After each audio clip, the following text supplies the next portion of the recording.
Have you noticed the harder you try to forget someone, the more you think about them? You delete the pictures, you mute the profile, you convince yourself this is the last time I'm going to check, but somehow you always go back. Not because you're weak, but because your heart has become attached. And attachment is one of the most painful tests a person can go through. Because when you're attached, your happiness depends on someone else, your mood depends on someone else, your peace also depends on someone else. And the moment they leave, it feels like a part of you disappears too. Maybe you've even made dua, asking Allah to bring them back.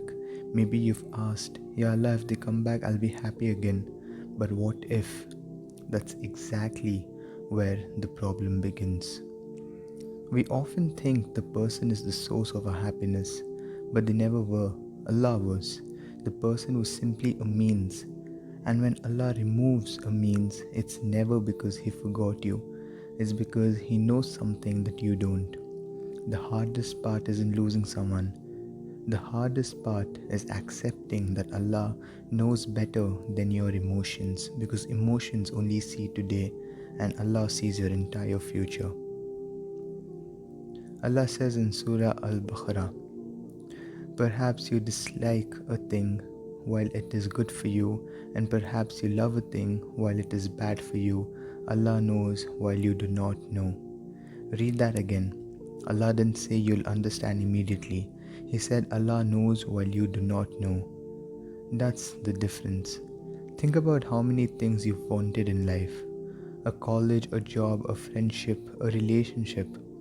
At the time you thought this has to happen, but years later you looked back and realized if Allah had given me exactly what I wanted, my life would have been much worse.